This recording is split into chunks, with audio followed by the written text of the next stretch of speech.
ด้วยความเลื่อมใสของทุกสิ่งทุกอย่างนั้นอยู่ที่ความเชื่อแต่ความเชื่อนั้นต้องอยู่ในเหตุและในผลที่เกิดขึ้นในทางที่ดีมีความเลื่อมใส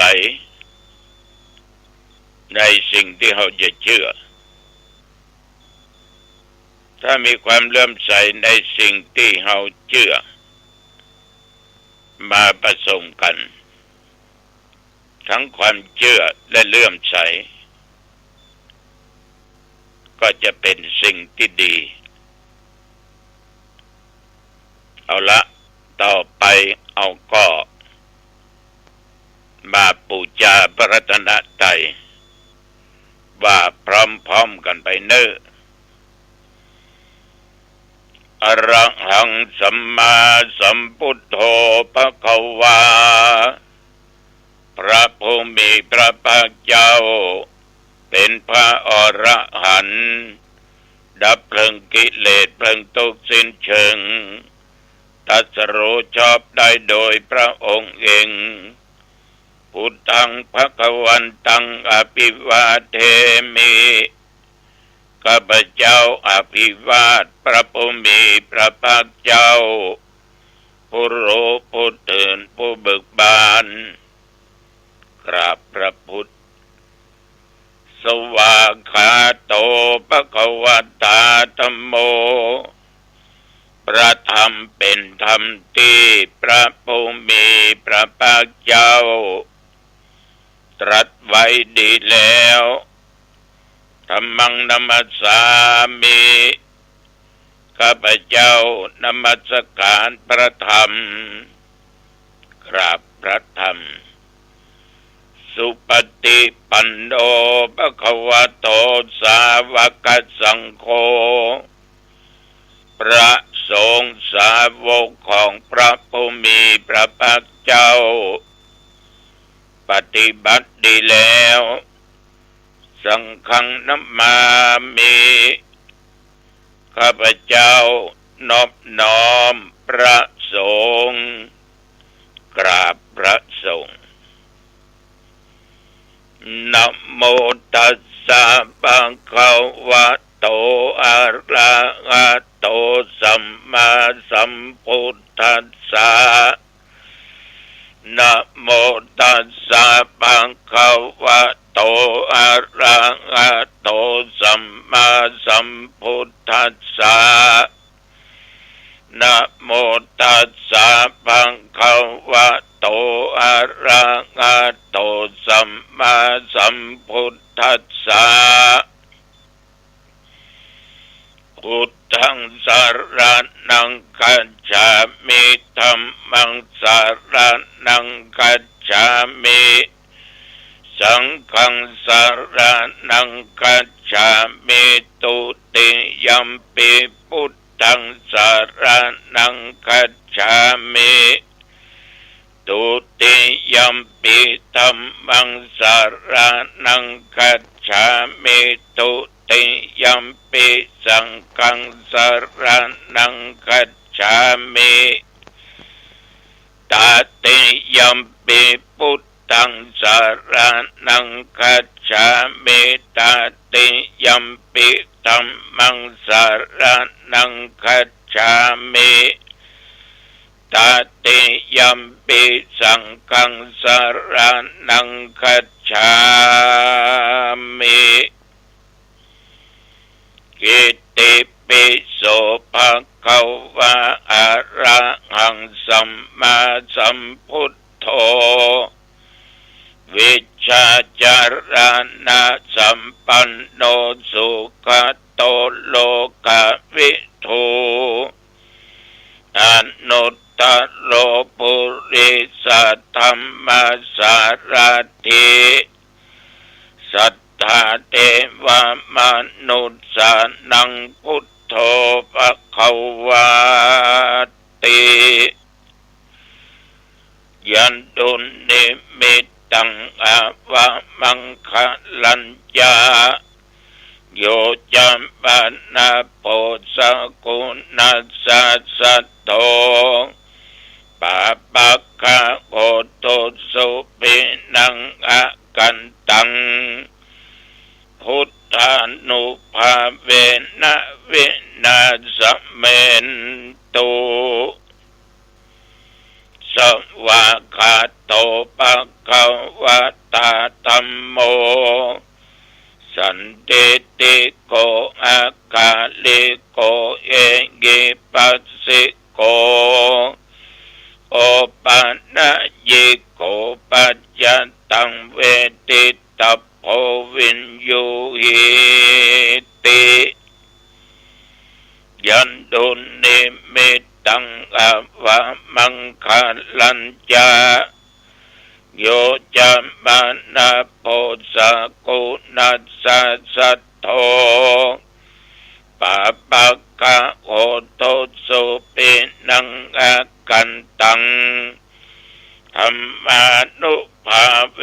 นะวินาสเมนตุสุปฏิปันโนภะคะวะโตสาวกสังโฆ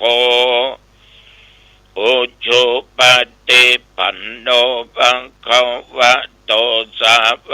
กสังโฆยะยะปฏิปันโนภะคะวะโตสาวกสังโฆสามิจิปฏิปันโนภะคะวะโตสาวกสังโฆยะติตังจัตตาลิปุริสยุคเนอัตถะปุริสปุคลาเอสะภะคะวะโตสาวกสังโฆอาหุนายโยปะหุนายโยทักขินายโยอัญชันเลกะระนิโยอนุตตรังปุญญเกตังโลกัสสาติยันตุนิมิตังอวะมังคลัญจาโยจัมมานาโพสกุณัสสะสัตโตปะปักขะโหตุสุปินังอะกันตังสังฆานุภาเวนะวินาสเมนตุโอชังโคสัตติสังฆาโตธัมมานังวิจโยตถาวิริยัมปิติปัสสันติโพชังคาจัตถาปะเรสัมมาตุเปกขะโพชังคาสัตเตเตสัพพทักษินามุนินาสัมมาตาคาตาภาเวตาภาอุลิกตาสังวัตตันเตอภิญญาญาณิพพานายะยะโพธิยาเอเตนะสัจจะวัชเชนะโสติเตโหตุสัพพทาเอกัสสะมิงสัมมาเยนะโตโมคันลานัญจกัสสะปังทิลาเนตุเกเตติสวะโพชังเกสัตตะเทสัญญีเตจะตังอภินันทิโตวะโรคามุจจิงสุตังคะเนเอเตนะสัจจะวัชเชนะโสติเตโหตุสัพพทาเอกทาธัมมราชาปิเกลัญเยนะปิปิริโตจุนตเตเลนะตัญเยวะภานาเปตัวนาสัทธรังสัมโพธิต ตวาจาอาภาธาตัมหาพุทธาสิธานะโสเอเตนะสัจจะวัจเจนะโสทิเตโอตุสัพพะทาปะหินาเตจะอาภาธาตินนันนัมปิมะเกสินังมัคคังอัตตะกิเลสะปัปปัตตานุปัตติธัมมตังเอเตนะสัจจะวัจเจนะโสติเตโอตุสัพพะทาสักกัตตัวพุทธรัตนังโอสัตถังอุตตมังวะลังอิตังเทวมนุสสานังพุทธเตเชนะโสตินานัสสันตุปัตตวะสัพเพทุกขาอุปัสสะเมนตุเตสักกัตตัวธัมม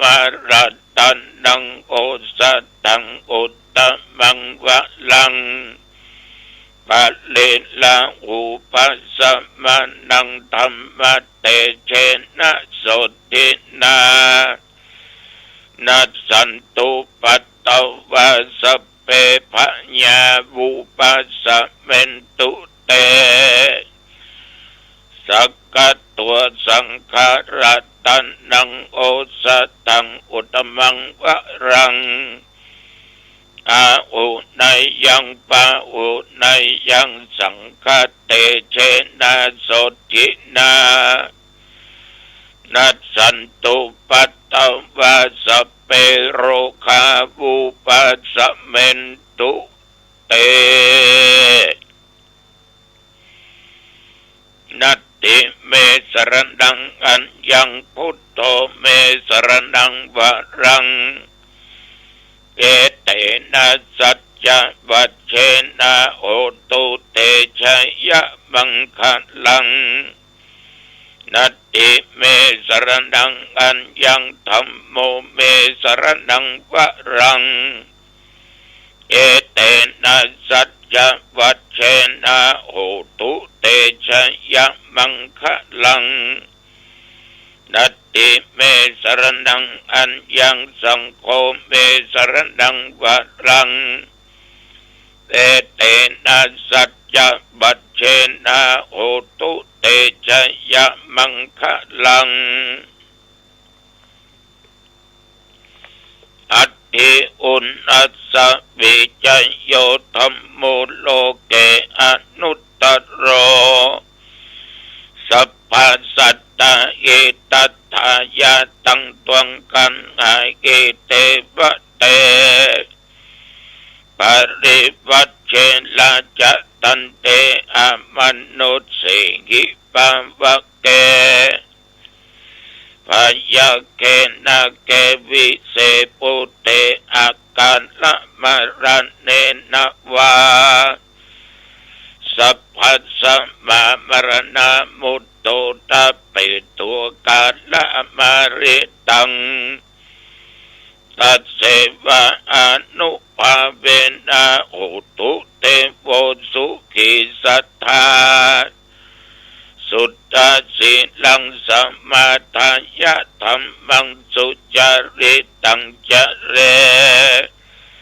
ตัสเสวะอนุภาเวนะโหตุเตโวสุขิสัทธาลิเกตังเจนติตังปูชังธรนังวัจนังครุงปัลเลสังเตสนังสุตัวตัสสะอายุปวัตติติภวตุสัพพมังคะลัง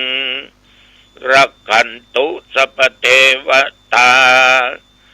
สัพพพุทธานุภาเวนะสัทธาโสติภวันตุเตภวตุสัพพมังคะลังรักขันตุสัพเทวตาสัพพธรรมานุภ ภาเวนะสัทธาโสธีภวันตุเตธังวัตตุสัพพะมังคลังรักขันตุสัพพเทวตาสัพพะสังฆานุภาเวนะสัทธาโสธีภวันตุเต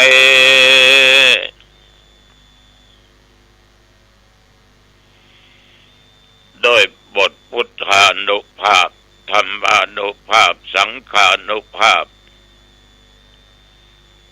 บทสาธยายบนโพชฌังคะปริตยันดุลนิมิตตังสักกัตตัวอัตถิอุณสวิจัยมนต์อันศักดิ์สิทธิ์เหล่านี้จงบังเกิดมีปกป้องคุ้มครองรักษายังตนตัวของข้าพเจ้าและญาติโยมเท่าแก่นุ่งคำใจยิ่งท่านผู้ฟังทั้งหลายไกลๆทุกสารทิศแม้นว่าตนข้าพเจ้าได้ตะลงโลกาเปียทิเจ็บไข้ได้ป่วยอย่างร้ายอย่างหนักในสรีระร่างกายส่วนใดส่วนหนึ่งก็ดีแม้แต่เกิดกับญาติโยมยิ่งใจทั้งหลายขอพุทธานุภาพธรรมานุภาพสังฆานุภาพมนต์คาถาต่างๆที่ได้สาธยายจงกำจัดยังโรคภัยไข้เจ็บอันหนักอันร้ายในร่างกายทุกส่วนของข้าพเจ้าและญาติโยมยิ่งใจอันตรธานหายไปเป็นปกติดุจดังเดิมมีสุขภาพกายใจแข็งแรงแม้นว่าตนข้าพเจ้าและญาติโยมเดินทางไปเหนือใต้ตกออกไกลและใกล้ขอแคล้วคลาดจากภัยอันตรายโสรภัยอัคคีภัยอุทกภัยวาตภัยอัคคีภัยโลกาภัยและอุบัติภัยอย่าได้เกิดอย่าได้มีอย่าได้มากำกายยังตนตัวผู้ฆ่าทั้งหลายไปก็มีใจมีโชคกลับมามีโชคมีชัยมีสติปัญญาประตั้งตัวตนอยู่ในความประมาทแม้นว่าญาติโยมลูกศิษย์ลูกหายิ่งใจทุกสารทิศทำการพาณิชย์ค้าขายสิ่งหนึ่งสิ่งใดก็ตามจุงกาแม่นขายมานมีคนเข้าหามาซื้อจำเริญในกิจการและหน้าที่ยิ่งขึ้นไปอายุวันโนสุขังพลังกรมอุตุได้ประกาศบอกตักเตือนว่าระยะนี้ทางภาคเหนือเฮาพายุฝนลูกเห็บกำลังเกิดมีมา24 ชั่วโมงผ่านมานั้นโยมและอาตมาเป็นผู้มีบุญโชคดีที่มีอายุผ่านพ้นไปอีก24 ชั่วโมงและต้องอยู่ต่อไปเพื่อพระพุทธศาสนาเพื่อได้กำจูศาสนา120 ปีขึ้นไปตั้งแต่ตะวันว่ามาจนถึงปัจจุบันแต่ว่าตอนเช้าก็ไม่ได้ไปไหนตอนบ่ายก็ไม่ได้ไปไหนอยู่วัดตกเย็นตกค่ำก็อยู่วัดอยู่ว่าประมาณทุ่มกว่าฟ้าห้องกระลึง เมฆมันโจรกันนะนอดตุ้งกันหรอมันถึงลั่นปดดังขนาดฝนลงมิดมัดจนมาถึงปัจจุบันนี้ก็บ่ได้ยินเสียงฟ้าห้องขอแสดงความเสียใจต่อสถาวัดสันทรายปนาดอำเภอสันปะตองนึและสาธุเจ้าที่ได้เสียครูบาเพ็ญซึ่งเป็นเจ้าอาวาสเป็นนักเทศน์องค์หนึ่งอายุได้79 ปี79 พรรษาขอแสดงความเสียใจเพิ่นจะลดน้ำศพกันวันนี้เวลาบ่าย 2 บ่าย 3 โมงถ้าตุลุงว่างก็จะไปเนิร์ดติดขัดเรื่องคนขับรถ แต่พรุ่งนี้เมื่อคืนปะกันที่วัดสันทรายปนาดนี่นะปะกันเวลา 20 นาฬิกาวันที่16กินก็ง่ายแล้วแม่อุ้ยดีเจริญตุ้ยบ้านตำหนักนิมนต์ไปเจริญพุทธมนต์สืบโอลาจตาโอ้แม่อุ้ยอายุมั่นขวัญยืนได้ถึง90 กว่าปีทุกเจ้าจะไปเน้อไอ้แม่เน้อบอกลูกเต้าหลานเล่นตัววันที่16 9 โมงครึ่งนะ9 โมงครึ่งศรัทธาสาธุชนญาติโยมดังคณะสงฆ์จังหวัดเชียงใหม่เพิ่นก็ยังมีการประชุมคณะสงฆ์เจ้าคณะผู้ปกครองเจ้าคณะอำเภอรองอำเภอตำแหน่งเลขานุการมีหลวงพ่อจังหวัดรองจังหวัดทุกตนประชุมกันณที่พุทธมณฑลโดยล่อจังหวัดเชียงใหม่เวลาบ่ายโมงวันที่3 เมษายนพุทธศักราช 2569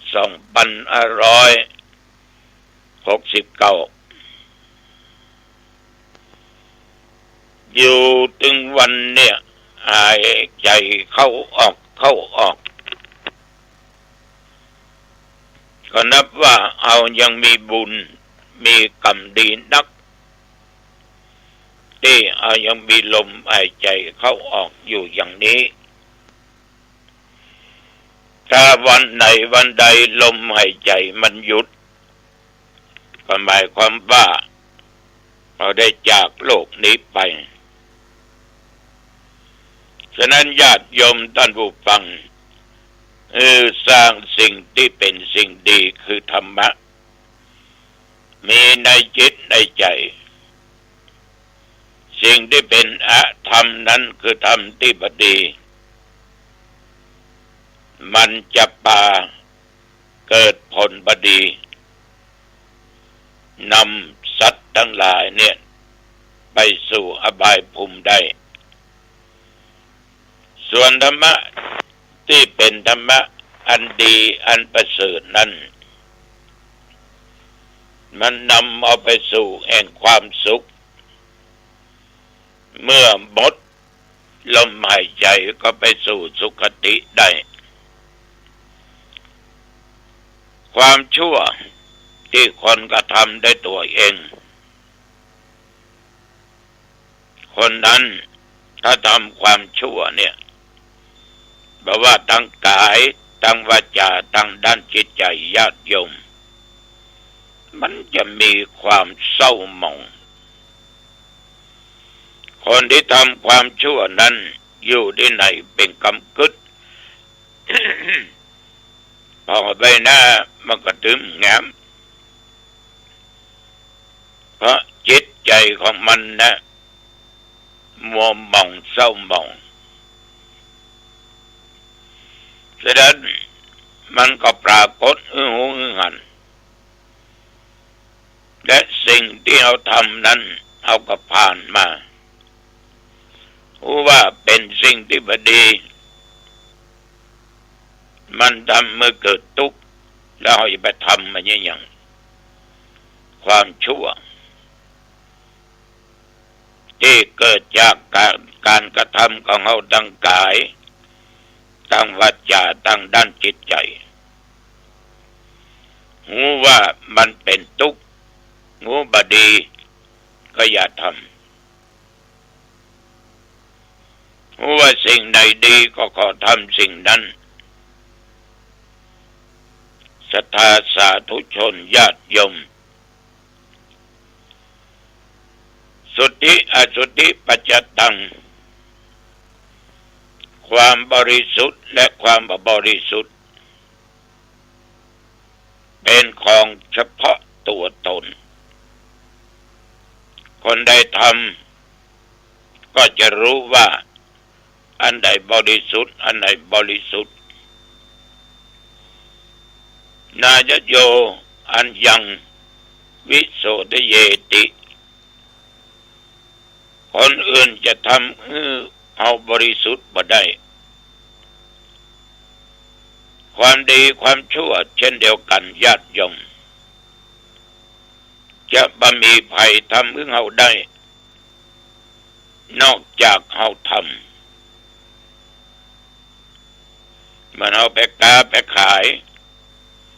จะได้กำไรหรือปุตตื่นนั่นน่ะอยู่ที่ตัวเฮาอยู่ที่ของเฮาไปขาย ของที่ขายมีคุณภาพรสชาติถูกปากผู้บริโภคของที่ขายบะบูดบะเน่าบะเสียเพราะว่าผลหมากลากไม้ญาติโยมคนไปบริโภคซื้อไปก็ได้รับผลดีกินลำอร่อย ถ้าผลไม้มันเสียตึงเงินเสียตึงใจมันก็ทำให้เสียทุกสิ่งทุกอย่างได้ฉะนั้นความดีความชั่วนั้นมีไปสร้างเอาสร้างเองญาติโยมทุกท่านทุกคนจงสร้างความดีเองและโยมจะมีความสุขเองเอาละวันนี้เวลาพอดี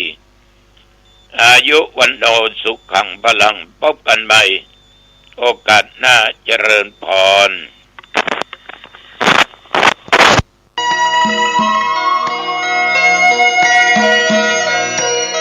สารเพื่อการประชาสัมพันธ์โครงการปรับภูมิทัศน์และพัฒนาปรับพื้นที่รอบอุโบสถวัดป่าแดงมหาวิหารมติคณะกรรมการบริหารวัดป่าแดงมหาวิหารครั้งที่ 4/2567 ได้เห็นชอบและอนุมัติให้ดำเนินโครงการใช้เงินบริจาคและเงินสะสมของวัดเพื่อพัฒนาปรับพื้นที่ของวัดป่าแดงมหาวิหารจึงขอเชิญชวนผู้มีจิตศรัทธาร่วมพัฒนาเพื่อถวายเป็นพระราชกุศลถวายพระเจ้าสามฝั่งแกนและพระเทวีพระเจ้าติโลกราชพระเมืองแก้วและอดีตเจ้าอาวาสวัดป่าแดงมหาวิหารมีพระญาณคัมภีร์พระมหาสวามีโพธินันทะครูบาเจ้าศรีวิชัยพระอธิการอินแก้วอรินทโรครูบาอ่องขอเชิญชวนผู้มีจิตศรัทธามีเจตนาร่วมในข่าวครั้งนี้โอนเงินผ่านธนาคารกรุงไทยสาขาสุเทพชื่อบัญชีวัดป่าแดงมหาวิหารเลขที่บัญชี521064750สอบถามรายละเอียดเพื่อร่วมทำบุญได้ที่0818815690ก็เป็นโครงการปรับภูมิทัศน์และพัฒนาปรับพื้นที่รอบอุโบสถวัดป่าแดงมหาวิหารตำบลสุเทพอำเภอเมืองเชียงใหม่จังหวัดเชียงใหม่โครงการนี้เริ่มดำเนินการท่านที่จะร่วมบุญร่วมกุศลร่วมอนุโมทนาได้บุญได้กุศลได้ความดีโดยทั่วหน้ากัน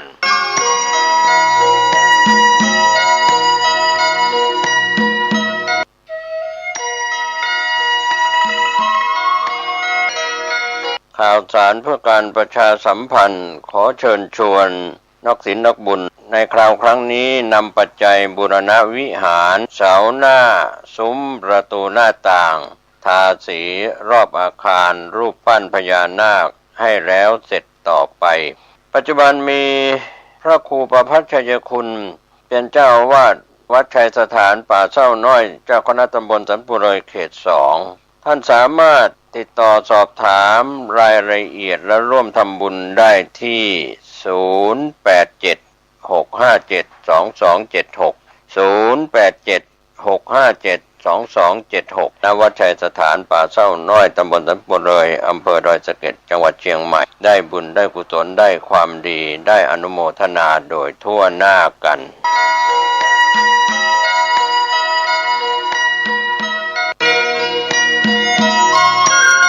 งานกุศลขอเชิญร่วมทำบุญสร้างสถานปฏิบัติธรรมวิปัสสนาบนพื้นที่6 ไร่เพื่อรำลึกถึงพระนางจามเทวีในโอกาสที่สืบสานเจตนารมณ์สร้างพระเจ้าตาเขียวสถานปฏิบัติธรรมแห่งนี้อยู่บริเวณหน้าวัดพระเจ้าตาเขียวโดยผู้ดำเนินงานพระครูภาวนาโสภิตฝ่ายวิปัสสนาผู้ช่วยศาสตราจารย์ด็อกเตอร์ปัจจุบันท่านดำรงตำแหน่งเจ้าวาดวัดบ้านเราพระเจ้าตาเขียวสอบถามรายละเอียดและร่วมเป็นเจ้าภาพสร้างสถานปฏิบัติธรรมได้ที่0969525159 หรือท่านผู้มีจิตศรัทธาร่วมทำบุญเป็นเจ้าภาพตามกำลังศรัทธาผ่านออนไลน์ธนาคารธกส.ชื่อบัญชีวัดบ้านเราเลขที่บัญชี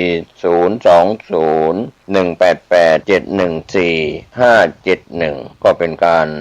สร้างสถานปฏิบัติธรรมวิปัสสนาบนพื้นที่6 ไร่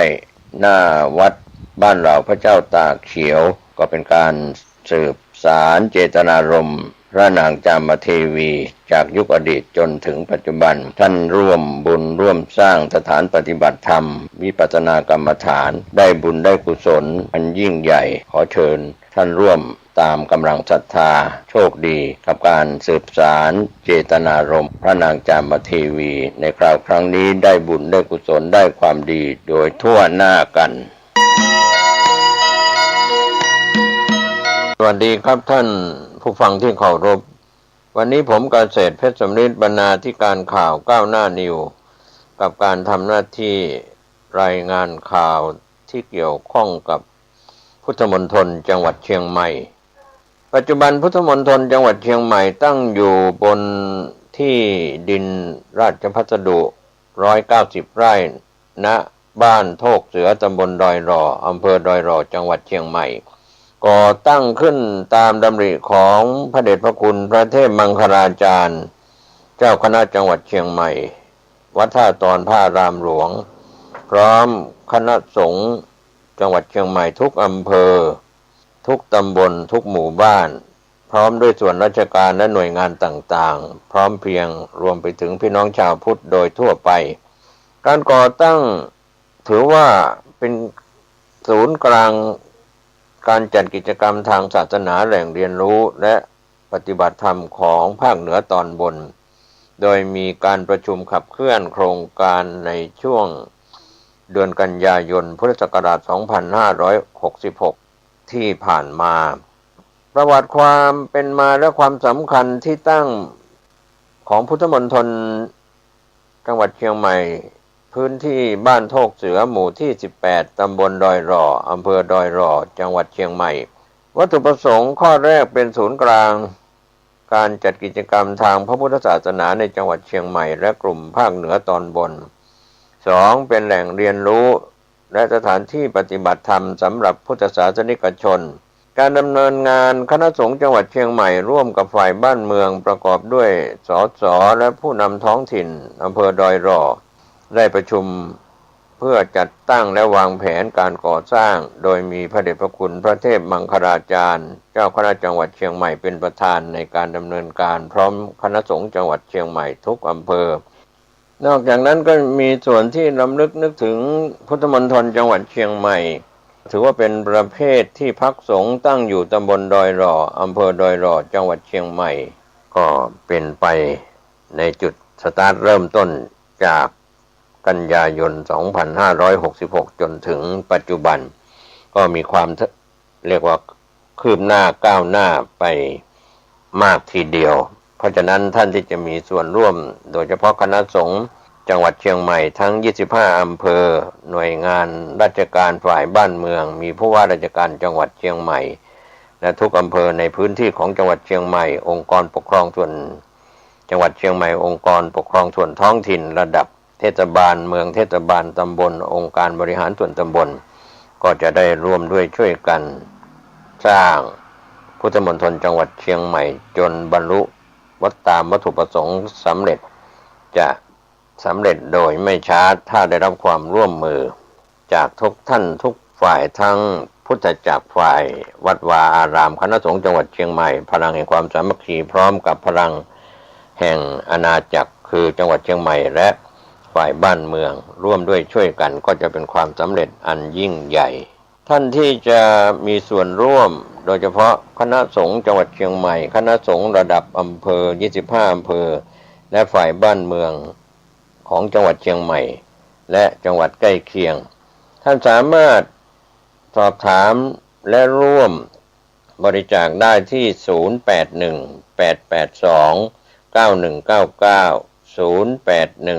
0818829199 ท่านก็จะได้รับรู้รับทราบความคืบหน้า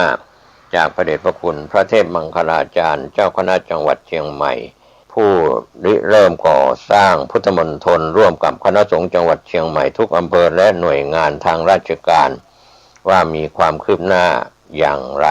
ครับก็ถือว่าท่านมีส่วนร่วมในการบริจาคถาวรวัตถุที่เป็นพุทธมณฑลเชียงใหม่จึงประชาสัมพันธ์ข่าวสารประมวลเหตุการณ์จากอดีตจนถึงปีนี้และจะก้าวต่อไปในอนาคตผมเกษตรเพชรสำริดบรรณาธิการข่าวก้าวหน้านิวรายงานข่าวข่าวสารประการประชาสัมพันธ์ขอเชิญร่วมงานบุญมุทิตาจิตอายุวัฒนมงคลพระครูวินัยธรนันทวัฒน์อิสระยาโนผู้ช่วยเจ้าวาดวัดดอนตันอำเภอแม่ริมจังหวัดเชียงใหม่ฉลองสมโภชครบรอบวัดดอนตัน288 ปีรับเป็นเจ้าภาพโรงทานเจ้าภาพจตุปัจจัยทายธรรมถวายสังฆทานรวมไปถึงถวายโรงศพติดต่อสอบถามได้ณวัดดอนตันตำบลเมืองแก้วอำเภอแม่ริมจังหวัดเชียงใหม่วันเสาร์ที่9พฤษภาคม2569ได้บุญได้กุศลได้ความดีโดยทั่วหน้ากันท่านผู้ฟังแบ่งปันความคิดดีๆให้กับท่านผู้ฟังซึ่งเป็นผู้คงแก่เรียนและก็เป็นผู้ที่มีสติปัญญาดีอยู่แล้วนะครับท่านผู้ฟังเราสุวิชชาโนภวังโหติผู้รู้ดีเป็นผู้เจริญดังนั้นเราจะเป็นบัณฑิตทางโลกบัณฑิตทางธรรมบัณฑิตอย่างไรบัณฑิตโดยใบกระดาษปริญญาโตขออภัยปริญญาตรีปริญญาโทปริญญาเอกที่จบจากภายในประเทศหรือต่างประเทศก็ตามหรือปริญญาทางมหาวิทยาลัยสงฆ์ก็ตามครับเราจะเข้าถึงความเป็นบัณฑิตที่แท้จริงได้อย่างไรนั้นก็ถือว่าถ้าเราจะดูจากการให้บัณฑิตนั้นย่อมมีการให้โดยเฉพาะวิทยาทาน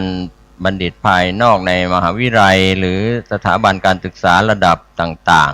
ๆก็พยายามจะถ่ายทอดเรียกว่าประสิทธิประสาทวิทยาให้กับลูกศิษย์ลูกหาที่ศึกษาเล่าเรียนสอนวิทยาการทั้งปัจจุบันนั้นก็มีเทคโนโลยีที่ทันสมัยในการที่เป็นอุปกรณ์การเรียนการสอนก็จริงแต่ถ้าในทางพุทธศาสนาเราอุปกรณ์การสอนก็อาจจะตามมาตามยุคตามสมัยเหมือนกันนะครับส่วนใหญ่ในสมัยอดีตที่เราเป็นพระคุณเจ้าที่เป็นพระภิกษุสามเณรก็ดีหรือบาตุบาติกาที่เข้ามาศึกษา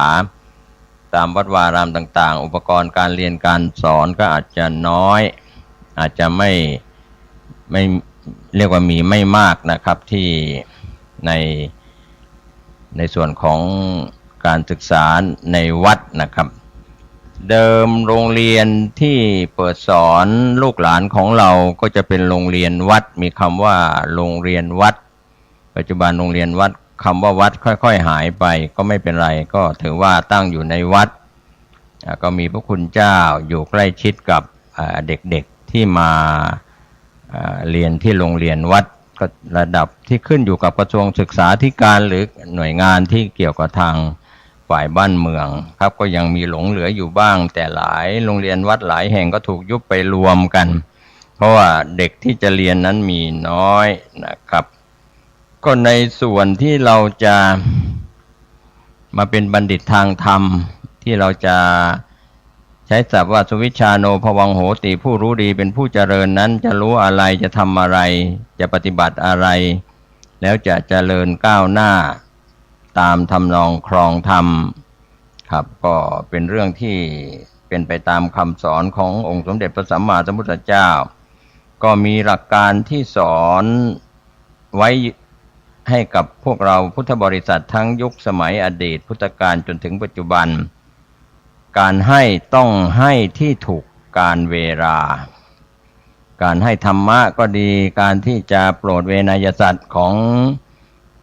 องค์สมเด็จพระสัมมาสัมพุทธเจ้าจะเห็นได้ว่าการพิจารณาก่อนจะลงมา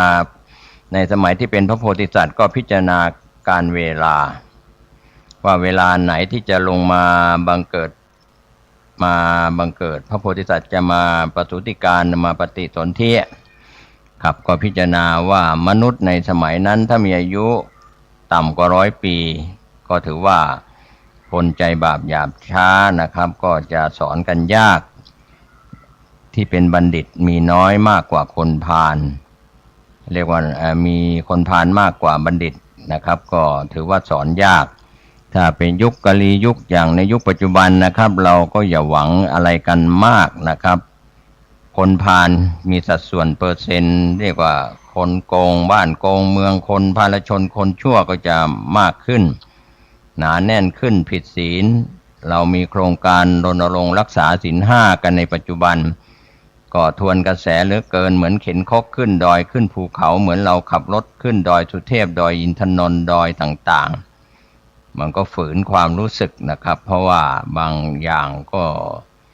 คือทำอะไรก็ถ้าจะให้อยู่ในกรอบของศีลธรรมก็รู้สึกว่าจะสวนกระแสทวนกระแสพระสังคมโลกีฝ่ายโลกในปัจจุบันนี้ก็เรียกว่าบุกน้ำลุยไฟกันทีเดียวเรียกว่าน้ำก็น้ำโคลนน้ำกามน้ำอะไรที่สกปรกลุยไฟก็ไฟราคะไฟโทสะไฟโมหะไฟที่จะทำลายมีเรื่องของยาเสพติดเรื่องของสิ่งมอมเมาในส่วนของอบายมุขเราก็พยายามเบรกไม่ให้มีบ่อนการพนันบ่อนคาสิโนเกิดขึ้นในประเทศไทยซึ่งเป็นแดนพุทธก็ดีหรือในเรื่องราวต่างๆก็มาเข้มงวดเกี่ยวกับสถานศึกษาบ้างใกล้วัดใกล้สถานศึกษาก่อนในสมัยอดีตนั้นภาพฟอนเฟะในวัดตั้งศพมีงานวัดก็มีการดื่มสุราเมรัยหรือของมึนเมาสุราและก็เบียร์ในวัดกันปัจจุบันนั้นก็มีกฎหมายออกมามีผลบังคับใช้ไปแล้วหลายปีหรือสถานศึกษาใกล้สถานศึกษาอะไรต่างๆก็เรียกว่าแก้ไปตามเหตุมีกฎหมายมีผลบังคับใช้ไปตามเหตุที่เกิดขึ้นงานกฐินงานปล่อยงานบุญก็เป็นงานบาปอะไรต่างๆก็ปัจจุบันนี้จะเป็นอย่างไรเราก็พิจารณากันตามเหตุตามผลนะครับท่านผู้ฟังแต่สิ่งหนึ่งซึ่งทวนกระแสงานเลี้ยงอำลาชีวิตข้าราชการก็ดีเกษียณอายุราชการก็ดีแสดงความยินดีงานสมรสงานตั้งแต่เกิดแก่เจ็บตายงานเกิดงานแก่งานเจ็บงานตาย